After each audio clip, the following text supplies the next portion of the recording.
நீங்கள் பார்த்து கொண்டிருப்பது நியூஸ் 21 செய்திகள். தமிழ்நாடு செய்திகளை உடனுக்குடன் தெரிந்து கொள்ள நியூஸ் 21 செய்திகளை பாருங்கள். வணக்கம். நீங்கள் பார்த்து கொண்டிருப்பது நியூஸ் 21 செய்திகள். நியூஸ் 21 செய்திகளுக்காக தினேஷ்குமார். கிராம சபை கூட்டத்தை புறக்கணித்த பொதுமக்கள். நவம்பர் 1ஆம் தேதி தமிழ்நாடு ஊராட்சிகள் தினத்தை முன்னிட்டு தமிழ்நாடு முழுவதுமான 12,524 கிராம ஊராட்சிகளிலும் சிறப்பு கிராம சபை கூட்டங்கள் நடத்திட தமிழக அரசு ஆணை பிறப்பித்திருந்தது.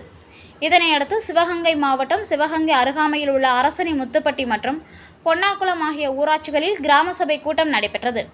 ஊராட்சி எழுத்தர்கள் வீரவலசை மூர்த்தி, ஞானப்பிரகாசம் ஆகியோர் தலைமையிலும் கிராம நிர்வாக அலுவலர்கள் கரிகாலன், ஐயனார், நிர்வாக உதவியாளர் சுருளிப்பாண்டி உள்ளிட்ட பல்துறை அரசு அலுவலர்கள் முன்னிலையிலும் முத்துப்பட்டி மற்றும் பொன்னாக்குளம் சமுதாய கூடத்தில் நடைபெற்றது. இந்த ஊராட்சிகளில் மகளிர் சுய உதவிக்குழுவினருக்கு அடையாள அட்டைகள் வழங்குதல் மற்றும் கொசு ஒழிப்பு உள்ளிட்ட பல முக்கிய தீர்மானங்கள் நிறைவேற்றப்பட்டன.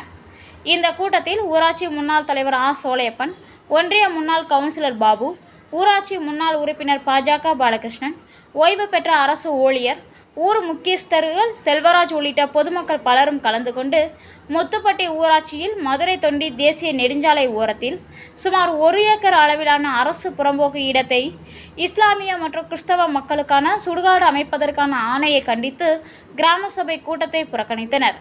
இது குறித்து ஊராட்சி முன்னாள் தலைவர் சோலையப்பன் மற்றும் ஒன்றிய குழு முன்னாள் உறுப்பினர் பாபு கூறும்போது, தாங்கள் இந்த திட்டத்தை எதிர்க்கவில்லை, மாறாக அந்த இடத்திற்கு அருகிலேயே அரசு புறம்போக்கு நிலம் ஏராளமான அளவில் உள்ளதாகவும் இதனாலேயே எதிர்க்கிறோம் எனவும் தெரிவித்தனர்.